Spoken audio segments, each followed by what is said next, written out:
Come along with us on the second leg of the Destination 22, a Catalina 22 National Sailing Association cruise in and around Charleston, South Carolina. In this video, we survey Charleston's iconic waterfront, sail through the lower harbor, past Castle Pinckney and Fort Sumter to get a unique view of the historic Morris Island Lighthouse.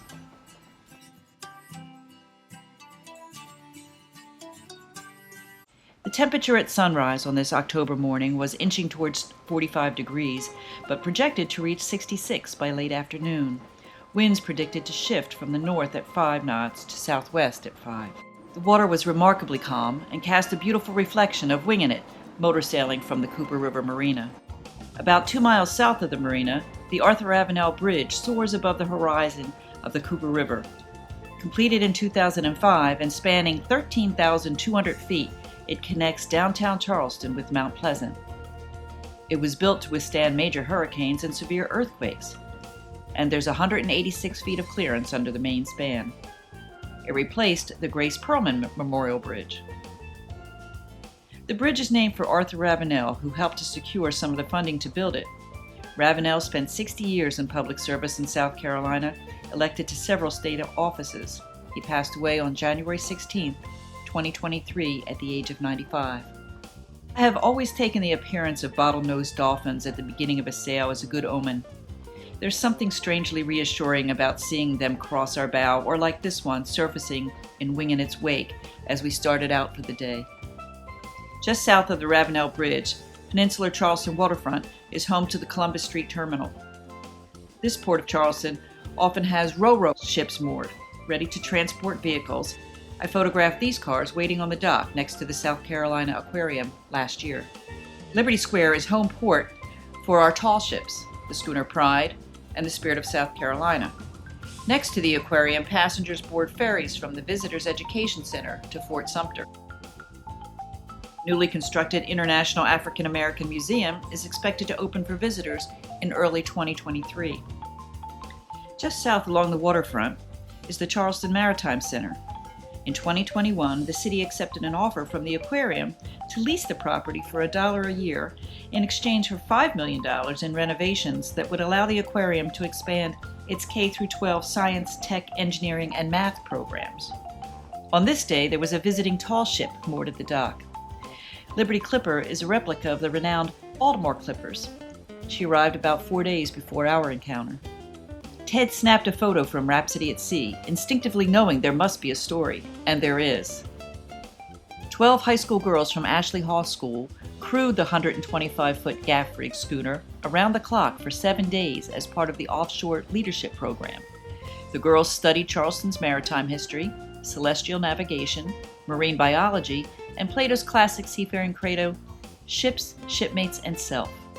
The capstone is a week-long voyage from Portsmouth, Virginia to Charleston. Looking back across the harbor to the Mount Pleasant side, we can see the silhouette of the USS Yorktown at Patriots Point as Winging It is motor sailing along. This view of Union Pier won't last for long. Plans to further develop the waterfront are underway. Starting in 2024, the South Carolina State Ports Authority will not be renewing the contract with Carnival Cruise Lines. Rather than using Charleston as a point of departure, the ships will only be able to visit as a port of call. That will free up a lot of surface parking space and the terminal building for other development. On this October morning, Carnival Sunshine is at the dock, tended by a refueling barge. We notice the red flag indicating the ship is handling hazardous materials. The yellow crane helps to lift the heavy fuel hose into place. Anchored between Union Pier and Waterfront Park is the U.S. Customs House and Fleet Landing Restaurant.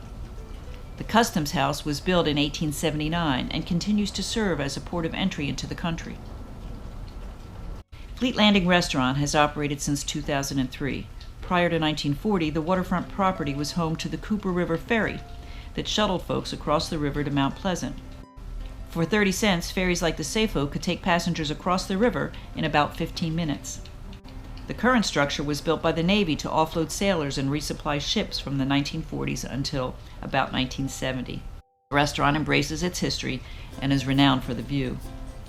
Eventually, there'll be a walkway connecting Fleet Landing Restaurant to the Joe Riley Waterfront Park. Under construction at this time is the Cooper, a 225-room waterfront hotel which will feature retail space, fitness center, event space, and an outdoor infinity edge pool. About midpoint of the waterfront park, you'll see the iconic pineapple fountain. Pineapples are considered a symbol of hospitality, and the multi-tiered water feature welcomes waiters of all ages. It's one of two such features at the waterfront park. Winging It heads across the harbor toward Chute's Folly, about a mile offshore of the park. The island is named for Joseph Chute, who owned the property in 1746, and it describes the Carolina Sea Island as a folly, meaning a green or a thicket. The brick, horseshoe-shaped structure is named for Charles Cotesworth Pinckney. It was completed in 1811, and Castle Pinckney was the first ground seized by the Confederate military on December 17, 1860. It's an act some historians claim is the first overt act of war. Traditionally, though, the event used to mark the beginning of the Civil War occurred some 4 months later, on April 12, 1861, when the Confederate troops at Fort Johnson on James Island fired on Fort Sumter, which lies about 3 miles beyond Castle Pinckney at the mouth of the Charleston Harbor. Now, Rhapsody at Sea, motoring towards Fort Sumter, seems to be having a close encounter with a couple of the Spirit Line tour boats that serve the National Monument. A pentagon-shaped structure, Fort Sumter was built to protect Charleston Harbor after the War of 1812. As we were planning this cruise, I had a secret hope that the weather would be conducive to an excursion to see the decommissioned lighthouse near Folly Beach. And I know the Shawnee's captain is a prudent mariner who would not sanction stepping outside the jetties just for a photo op if the seas are too choppy. But today's forecast was perfect, and the skippers were confident we'd be okay to head out to Morris Light. Heading seaward through the channel just after green marker 21, there's a break in the south jetty called Dynamite Hole. It's marked by green number 1 and red number 2. In the right conditions, with a shallow draft, you can make the 3.5-mile shot to see Morris Light.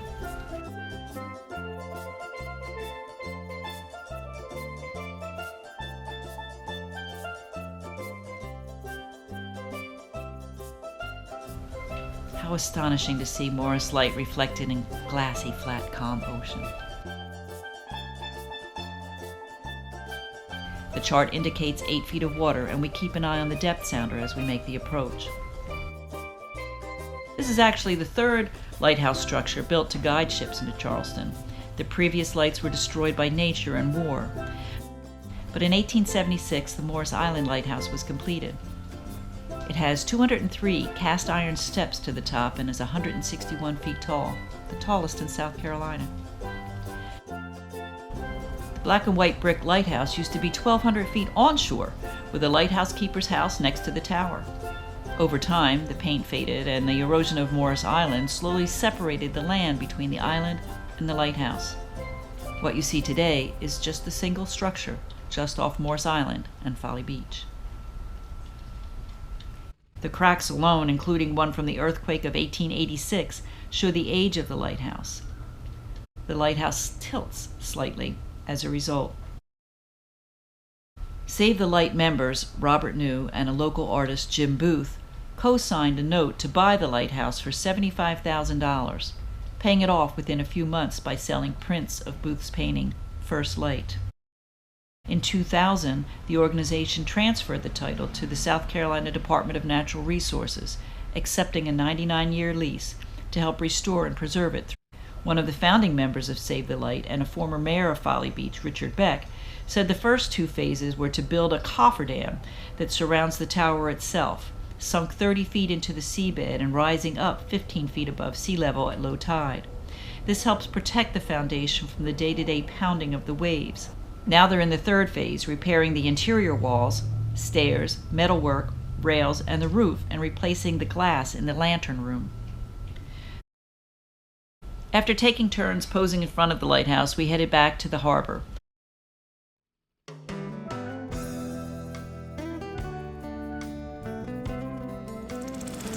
About the time we hit the channel just off Sullivan's Island, the wind picked up and Rhapsody raised her main.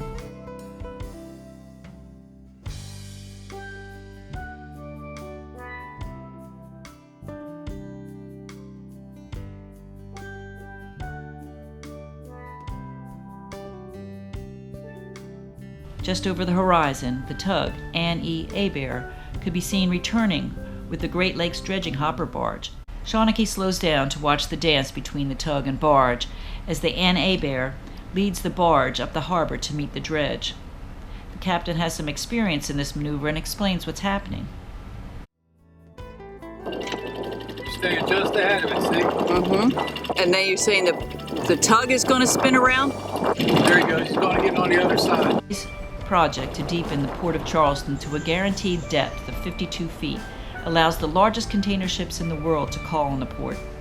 Great Lakes Dredging executed 3 of the 5 phases, deepening 24 miles of the Federal Channel. Over the 4-year construction period, Great Lakes devoted more than 1 million man-hours and dredged more than 30 million cubic yards of material in the channel. Now, is he going to stay facing? He's going to be pointing that way. He's going to just let the thing come alongside his starboard side. You know, see? You can see how he slowed down, he's almost stopped? Yeah. That's how he's going to be. And then he's going to turn the whole rig around and drive up to the dredge. He'll pull the chain up, but the chain has got a lot of slack, so it won't be able to pull it stern tight. He's got to have a line. Where that red bulwark is? Yes. Maybe you'll see somebody back there.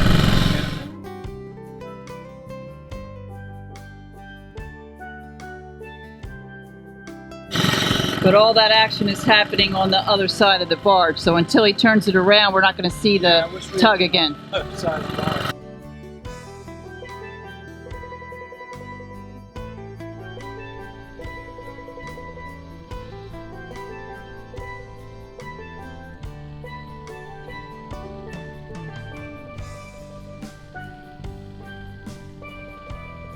See that line that goes up to the barge from the bow of the tugboat? Yes, I can see that, about the middle of the barge.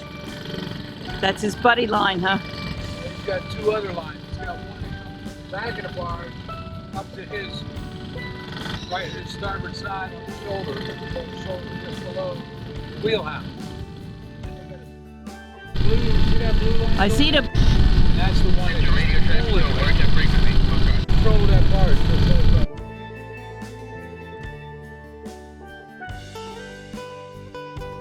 This one's going to be set up like this all the rest of the way in? Not far from Crab Bank, we encounter the schooner Pride, an 84-foot, 3-masted tall ship modeled after the classic coastal trading schooners. We often see her touring in the Charleston harbor. Shawnee catches up with our cruising companions as they investigate Charleston's battery, the grand houses along the peninsula, and White Point Gardens. The Confederate Defenders Monument at White Point Gardens was created in 1932 for the Fort Sumter Memorial Commission. The statue depicts a stalwart youth standing in front with sword and shield, symbolizing his defense of Fort Sumter and the city, in which are his most prized possessions, his wife and family. She, the wife, is unafraid, standing behind him with arms outstretched, creating an inseparable union of the city and the fort. About 7 hours after getting underway, we were nearing the Ravenel Bridge when Rhapsody encountered the tug Annie Hebert and the Great Lakes barge just as they were preparing to meet up with the dredge. We noted the deckhand on the bow of the barge. The workday not yet over. 15:13. Under the shadow of the Cooper River Bridge. Between the Ravenel Bridge and the marina is the OTC fuel dock. We pass by as the Overseas Houston, an oil chemical tanker, is waiting there, and the captain radios our return. Cooper River Marina, telling us for Shawnee over.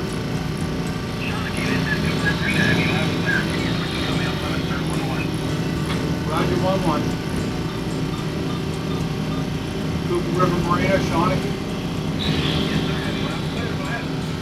Roger, Dave. This is us and the 2 other vessels that are with us coming into the marina. The Rhapsody at Sea and Winging It with the Shawnee.